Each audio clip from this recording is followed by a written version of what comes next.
तुम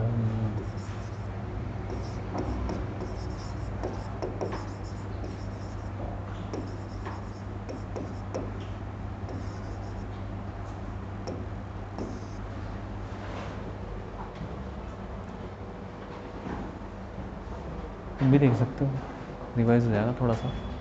ठीक है, बाकी भी बताता हूँ क्वेश्चन। सेंटर ऑफ मास पढ़ते हैं सबसे पहले।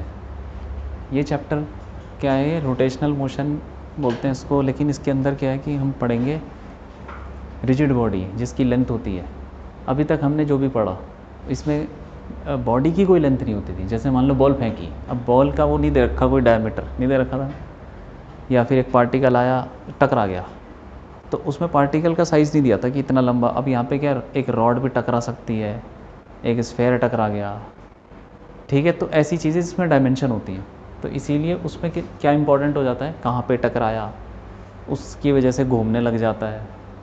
ठीक है, तो जितना हमने पढ़ा वो तो यूज़ होगा, साथ में और कुछ भी है तो देख लेते हैं। सबसे पहले जब हम बात करते हैं बड़ी बड़ी बॉडीज़ की, तो उसका हमें पता होना चाहिए, या बड़े सिस्टम, उसका पता होना चाहिए सेंटर का है। जैसे पंखे का सेंटर किधर है भाई, किधर होगा पंखे का सेंटर? बीच में। कैसे पता चला? एक ब्लेड, अच्छा एक ब्लेड निकाल लो, उसका सेंटर निकाल लोगे। इसका पेन का सेंटर किधर होगा?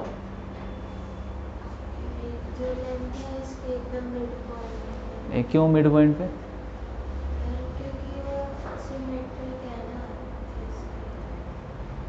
ये देखो यहाँ पे बैलेंस हो रहा है ना, तो सेंटर मास कहाँ होगा? ये मिड पॉइंट लग रहा है क्या? नहीं है, नहीं, मिड पॉइंट तकरीबन यहाँ पर है कहीं, यहाँ पर, और ये यहाँ पे गिर रहा है। गिर रहा है कि नहीं गिर रहा, क्यों? और ये थोड़ा यहाँ पे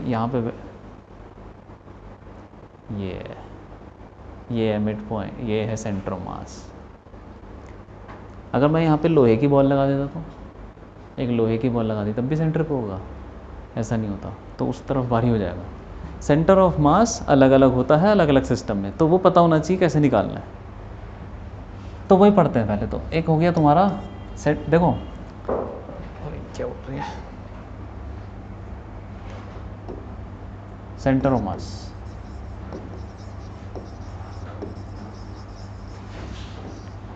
ठीक है, तो इसमें दो तरीके के सिस्टम होते हैं। सेंटर ऑफ मास किसी सिस्टम का निकाल रहे हैं, तो सिस्टम भी दो तरीके के, एक हो गया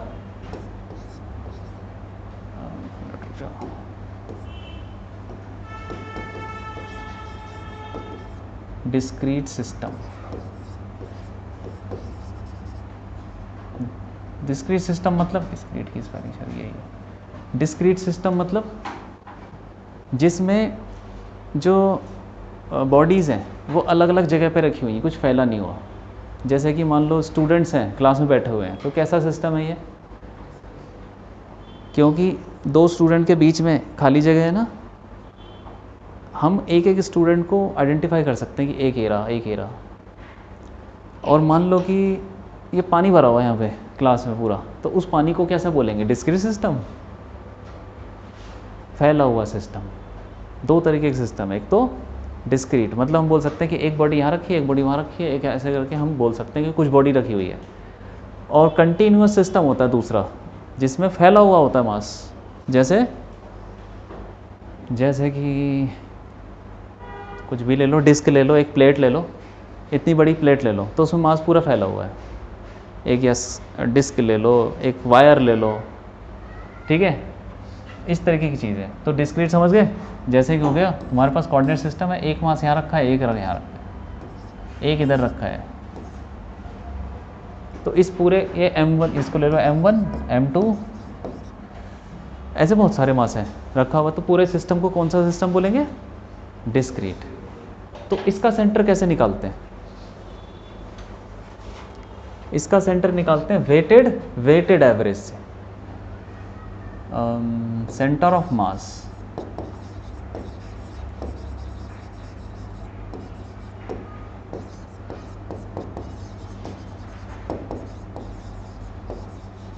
वेटेड एवरेज।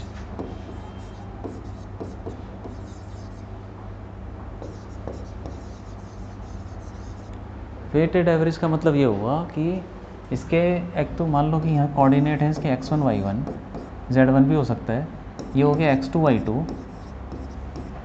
ठीक है। यहाँ पे कितना मास रखा हुआ है, देखो जैसे तुमने यार 10th में पढ़ा होगा सेंट्रोइड कैसे निकालते हैं, ऐसा कुछ पढ़ा है क्या? इसके कोऑर्डिनेट है x1 y1, x2 y2 हैं और x3 y3। इस ट्राइंगल का कोऑर्डिनेट कैसे निकालते थे, याद है कुछ ऐसा? 10th में पढ़ा था ये? 10th में था? क्यों नहीं था? 10th में नहीं था? तुमने पढ़ा था 10th में? याद नहीं है? डिलीट हो गया था? कोई बात नहीं, चलो ठीक है। 10th में होता था कि इसका सेंटर निकालना हो तो कैसे, सेंट्रोइड निकालना हो तो कैसे निकालो, x1 plus x2 plus x3 का एवरेज ले लो बाई 3, ठीक है। लेकिन इसमें हमने क्या माना है कि भाई जो यहाँ पर कोई बॉडी तो रखी नहीं है, उसको यूनिटी मतलब ऐसा समझ लो कि तीनों कोऑर्डिनेट पे एक एक यूनिट का कोई मास रखा हुआ है, कुछ नहीं रखा हुआ वहाँ पे। एवरेज कैसे निकालोगे, x1 plus x2 plus x3। मान लो यहाँ पर ऐसा हो जाए कि मतलब ऐसा बोल सकते हैं एक पार्टिकल यहाँ है, एक पार्टिकल ये, एक पार्टिकल, तीनों का मास क्या है, 1-1 किलो का। तब इसका तो एवरेज निकाल लो, आ जाएगा सेंट्रोइड। लेकिन यहाँ पे मान लो एक और पार्टिकल रख दिया, एक और पार्टिकल रख दिया यहीं पे, तब क्या हो जाएगा? तब तुमको ये 2 बार लेना पड़ेगा कि वहाँ 2 बार, ठीक है। तीन पार्टिकल रख दिए तो 3 बार लेना पड़ेगा। इसको बोलते हैं वेटेड एवरेज, जितने पार्टिकल उतना उसका वेट।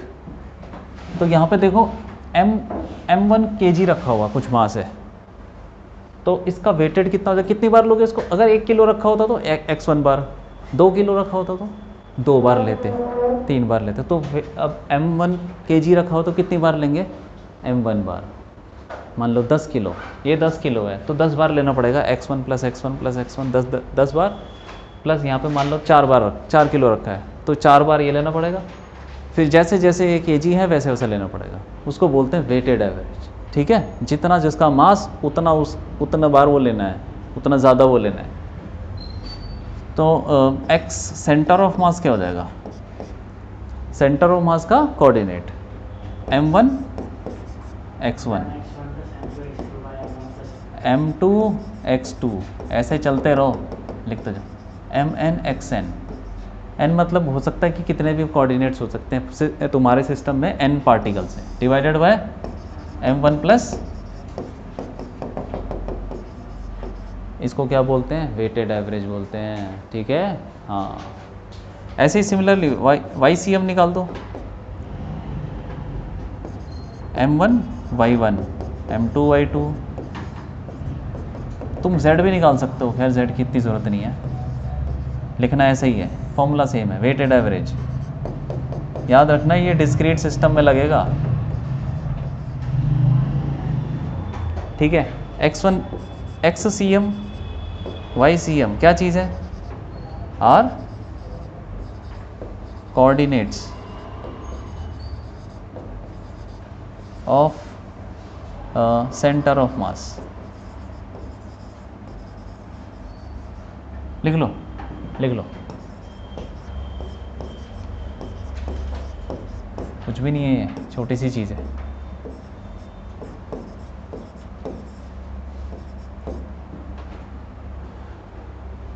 ठीक है, लिख डालो जल्दी, ठीक है, ठीक है। अरे लिख लिया क्या, क्यों? कोई बहुत छोटी चीज़ है ये, ठीक है। अब इसके ऊपर करते हैं क्वेश्चन।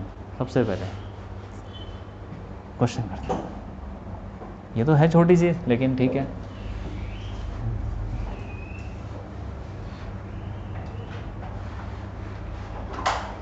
अच्छा एक चीज़ और बताता हूँ, देखो मान लो ये कोऑर्डिनेट सिस्टम है, ठीक है। यहाँ पर एक डिस्क रखी हुई है, डिस्क, ठीक है। और क्या ले लें, और एक रेक्टेंगल यहाँ रखा हुआ है ऐसे, समझ गए? ये रेक्टेंगल है, और ये डिस्क है।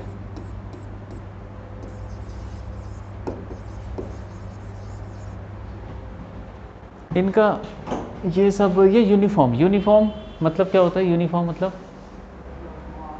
एक चीज़, यूनिफॉर्म का मतलब क्या हुआ?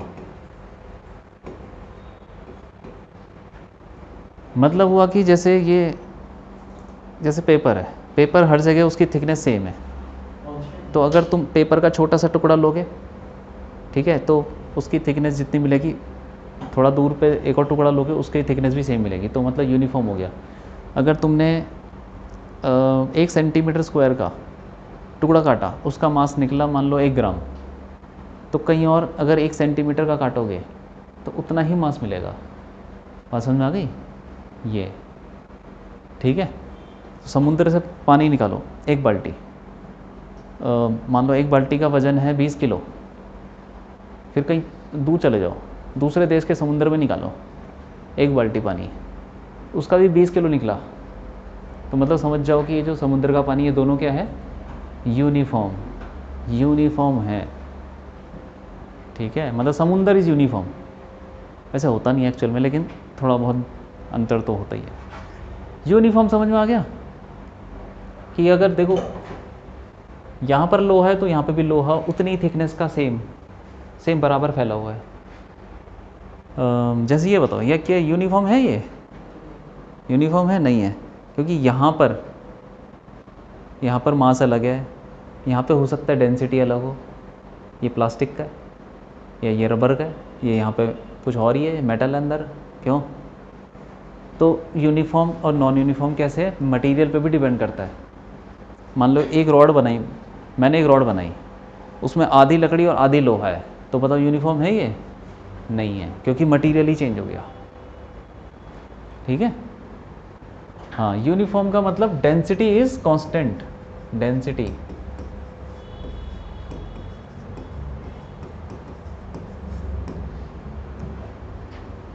कहीं कहीं पे ऐसा होता है कि कुछ तुमने एक डिस्क ली, ठीक है, तो इस तरफ वो भारी है, इस तरफ वो हल्की है, ऐसा तुमने तो कहीं देखा होगा।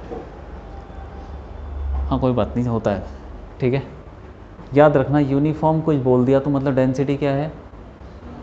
कांस्टेंट है उस बॉडी की। जैसे डिस्क यूनिफॉर्म है, मतलब यहाँ पे जो डेंसिटी होगी, मान लो यहाँ पे लोहा है तो यहाँ पे भी लोहा, हर जगह लोहा, सेम लोहा। ऐसे नहीं कि यहाँ पे लोहा, यहाँ लकड़ी, यहाँ प्लास्टिक, ठीक है, वो फिर अलग हो जाएगा।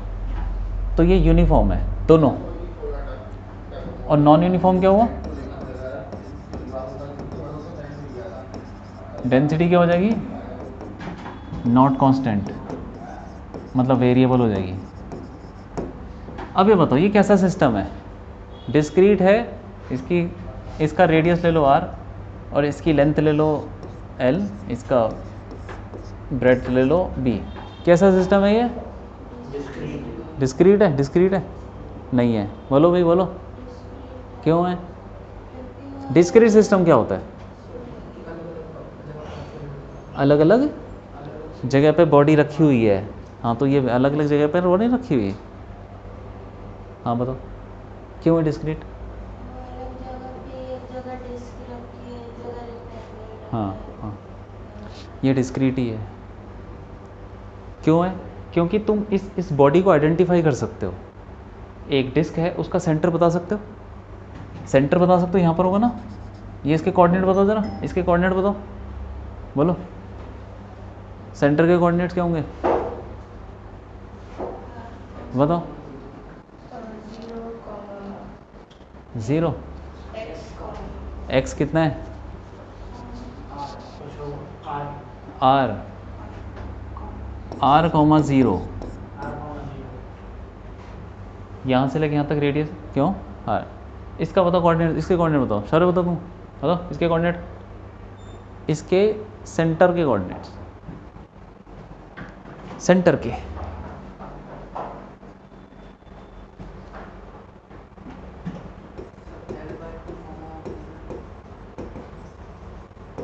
क्या हो गया? हाँ बोलो।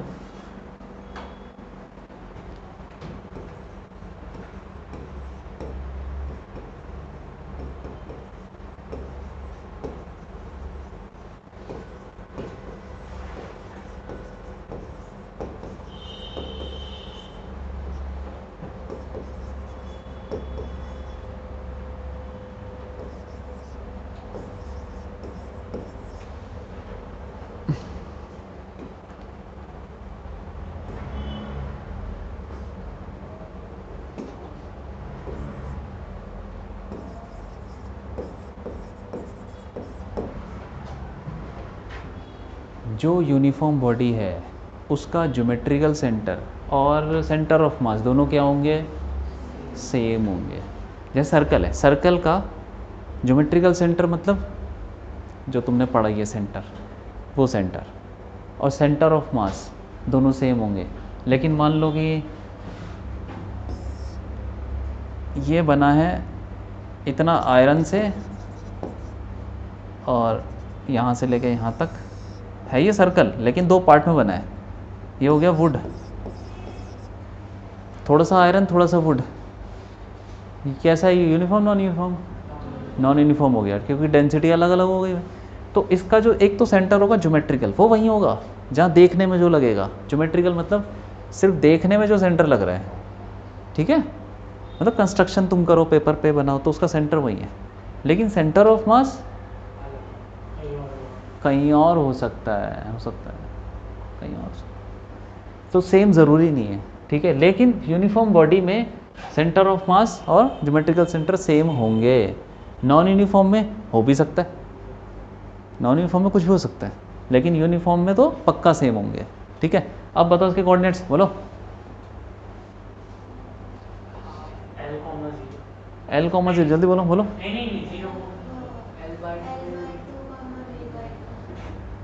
माइनस नहीं है क्या? Minus L/2 comma B/2,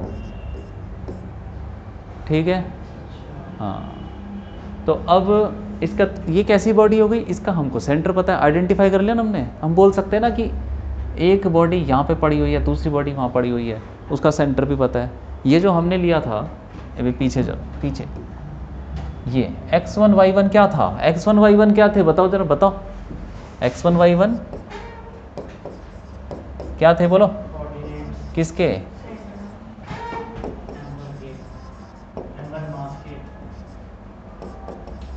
coordinates of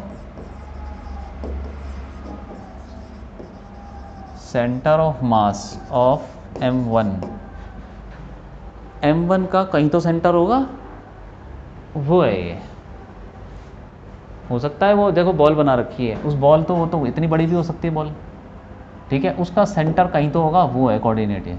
इसकी जगह पे कुछ और भी रखा जा सकता है, ट्राइंगल बना लो, कुछ बना लो, रेक्टेंगल रख दो, उसका सेंटर, ठीक है। तो ये x1 y1 क्या चीज़ है, वो जो वहाँ बॉडी रखी है m1 वाली, उसका सेंटर के कोऑर्डिनेट्स, ठीक। हाँ, तो हाँ, तो इसका सेंटर तुम्हें पता ही है, अब इसका सेंटर पता है ना, इसका भी पता है। तो अभी कैसा सिस्टम हो गया, कैसा सिस्टम हो गया?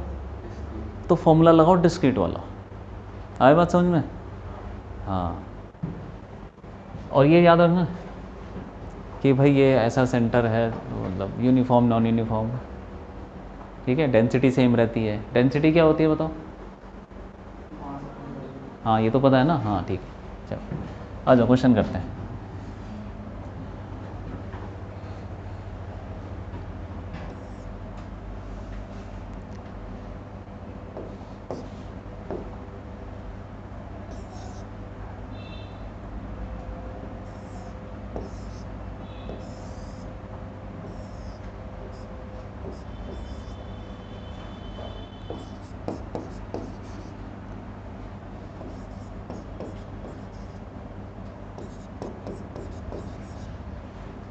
ठीक है, तीन बॉडी रखी हुई हैं, इसका सेंटर यहाँ पर है। ये ऐसे समझ लो इक्विलेटरल ट्राइंगल है, 2 मीटर की साइड है, इक्विलेटरल ट्राइंगल पर रखे हुए हैं। तुम्हें बताना है कि सेंटर कहाँ होगा इसका, सेंटर में निकाल दो, जल्दी निकाल दो, चलो सेंटर मास निकाल दो, मतलब एक्स CM y CM दोनों निकालने हैं। चलो निकालो, कौन सा बोल रहा? हाँ ठीक है, डेंसिटी दे रखी है। अच्छा, डेंसिटी समझ में आ गई ना तुमको? ये चार्ज डेंसिटी है, ये वेरिएबल है, जो स्मॉल आ रहा है ना, वो डिस्टेंस चेंज हो रहा है। सॉलिड स्फीयर में जिसका रेडियस कैपिटल आ रहा है, टोटल चार्ज दे रखा है Q, और P एक पॉइंट है अंदर, एक डिस्टेंस R1 पे from centre of the sphere, ठीक है। मैग्नेटोइलेक्ट्रिक फील्ड इज, अच्छा अंदर, ओके अंदर निकालनी है।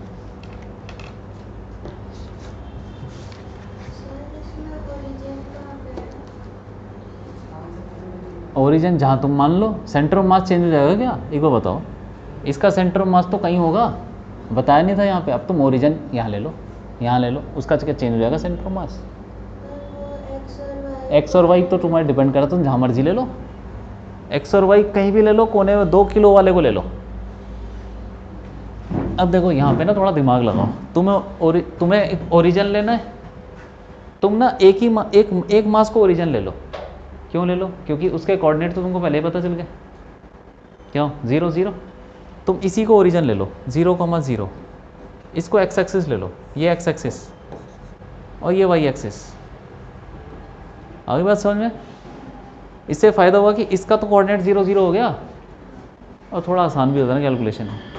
वैसे तो कोई फ़र्क नहीं पड़ता, कहीं भी ले लो तुम, लेकिन उससे कैलकुलेशन लंबी हो जाती है। ये ले लो, नहीं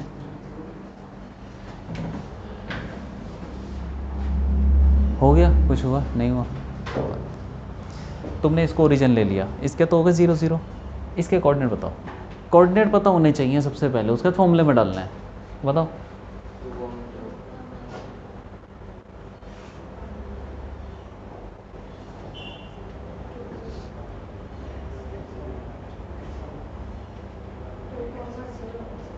हाँ, क्योंकि ये लेंथ कितनी है 2, तो x तो 2 ही हो गया, और x एक्सिस से पड़ा हुआ है तो 2,0 हो गया, y 0। ये बता दो, ये बताओ।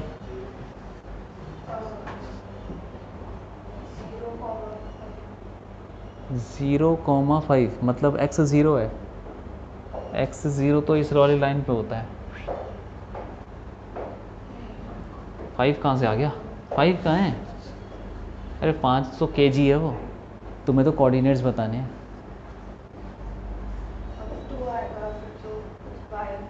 y2 आएगा, क्यों, हाँ अच्छा ठीक है। कोऑर्डिनेट कैसे निकालेंगे भाई, बताओ, बताओ कौन सा बचा है, रुक जाए। अरे तो कोऑर्डिनेट कैसे लिखोगे, कोऑर्डिनेट्स स्पेलिंग लिख दूँ कोऑर्डिनेट्स की, फिर बोलो कौन सा बचा है, उसका बताओ कोऑर्डिनेट्स कैसे निकालेंगे।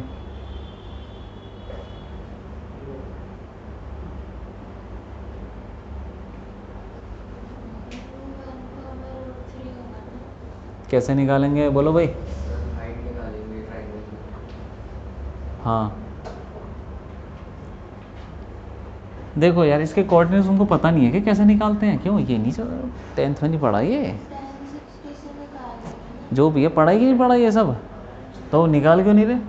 इसके कोऑर्डिनेट्स का मतलब क्या हुआ कि भाई ये ओरिजिन से कितना दूर है, x और y चीज़, y क्या होता है, y होता है कि ये x एक्सिस से कितनी हाइट है, और x एक्सिस क्या होता है कि ये y एक्सिस से कितना दूर है। x एक्सिस क्या हुआ, y एक्सिस से कितना दूर, और y एक्सिस क्या हुआ, x एक्सिस से कितना ऊपर या नीचे। तो तुम्हें x ये निकालना है, तो ये यहाँ से एक परपेंडिकुलर डाल दिया, ये जो हाइट होगी ये कौन सा होगा कोऑर्डिनेट, बता दो कौन सा कोऑर्डिनेट होगा, y वाला। और ये कितना दूर है यहाँ से, जितना दूर होगा वो क्या हो जाएगा, x। निकाल सकते हो उसको। तो ये तो हो गया इक्विलेटरल ट्राइंगल है, यहाँ से परपेंडिकुलर डालोगे तो आधा बाइसेक्ट करता है, तो ये तो हो गया 1 मीटर 1 मीटर, तो ये तो हो गया 1। तो x कितना हो गया, x एक्सिस x कोऑर्डिनेट कितना हुआ, बस 1 हो गया। कितना दूर है ये, और इसकी जो हाइट होगी वो हाइट तो तुम निकाल लो यार ट्राइंगल से, पाइथागोरस लगा लो करके निकाल लो।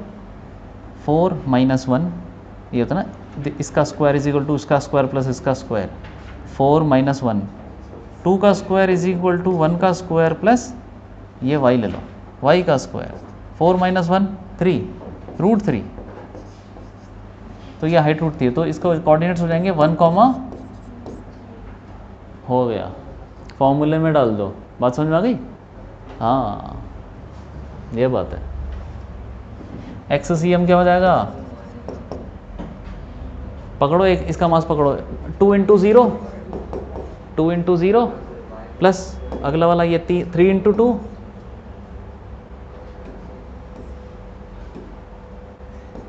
3 into 2 plus 5 into 1 upon total mass कितना हो गया ये 10, कितना हो गया भाई 5 5 1 हो गया, एक नहीं नहीं नहीं 1.1, हाँ 6 5 11, ठीक है। और वाई सी एम के लिए वही फिर फॉर्मूला m1/1, m1 कितना है 2 into 0 plus 3 into 0 plus 5 into root 3, ठीक है, डिवाइड बाय 10, कितना हो गया ये, हाँ रूट 3/2, आ गया काम, समझ में आया? हाँ समझ में आ गया। कोऑर्डिनेट्स निकालने ज़्यादा इम्पोर्टेंट है, फिर सब हो जाएगा।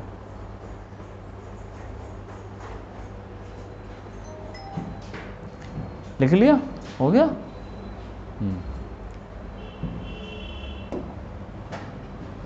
चलो और करो क्वेश्चन।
ये एक स्क्वायर प्लेट है, ठीक है, स्क्वायर प्लेट,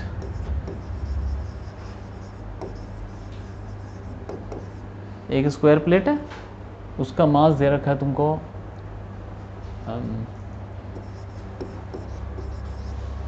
4 kg, ठीक है, इसका सेंटर मास बता दो, और यूनिफॉर्म है ये सब, बोला नहीं तो यूनिफॉर्म मानो, कहाँ होगा, कोऑर्डिनेट्स बता दो उसके, किसके, प्लेट के, हाँ प्लेट के सेंटर के बताओ, हाँ इसकी लेंथ ले लो 2 मीटर, स्क्वायर प्लेट है, हाँ बोलो बोलो।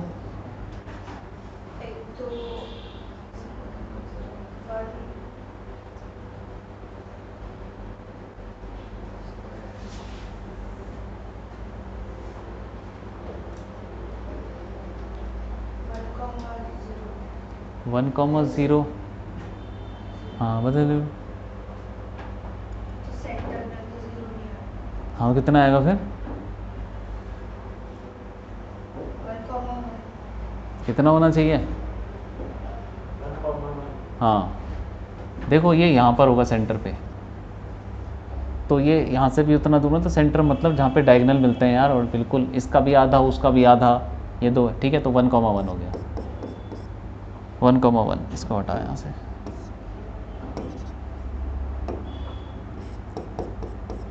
ठीक है। अब इसमें क्या है, हमने इसके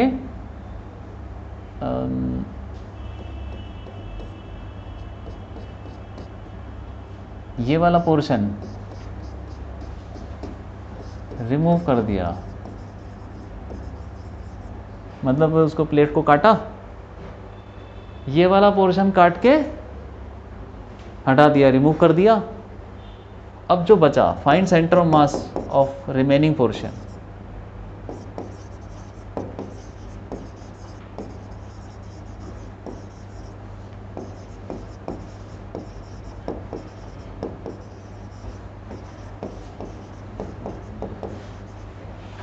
ठीक है, करो ज़रा करो, इसको हटा दो ऊपर वाले को।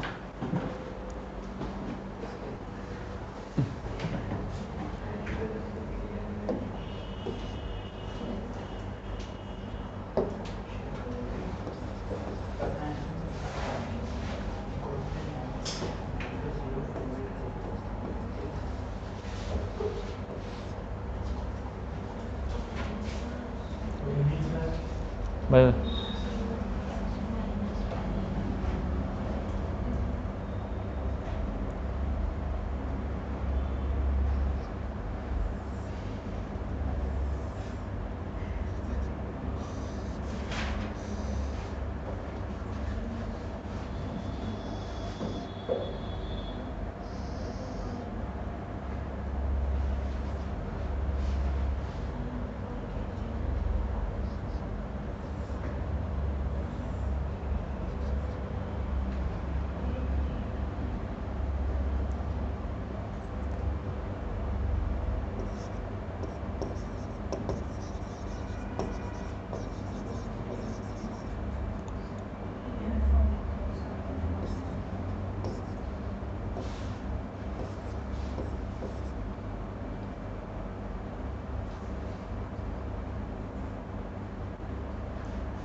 मैं बताता हूँ,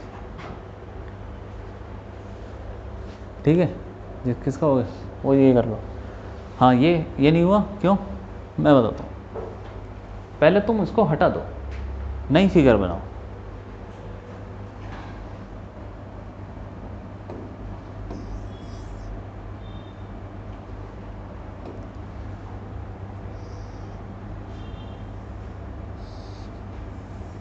ऐसा कुछ हो गया क्यों, हटा दिया ना हमने, ये बच गया।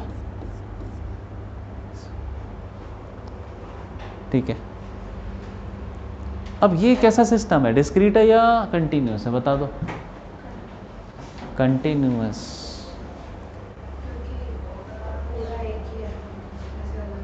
पूरा एक ही है, हाँ सही बात है। और उसका भी हमको सेंटर नहीं पता, वो तो निकालना ही बल्कि।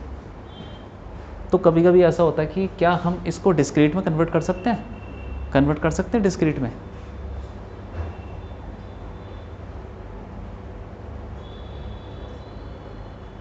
कर सकते हैं, क्यों, कैसे कर सकते हैं बताओ। बस हो गया, उसके ना टुकड़े मान लो कि एक टुकड़ा ये रहा, दूसरा ये रहा, 3 स्क्वायर बन गए छोटे वाले।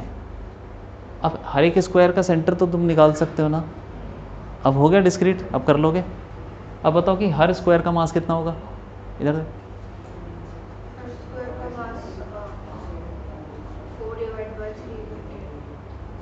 4 किसका था, 4 तो टोटल था ना जो पहले था। अब एक का मास कितना हो जाएगा,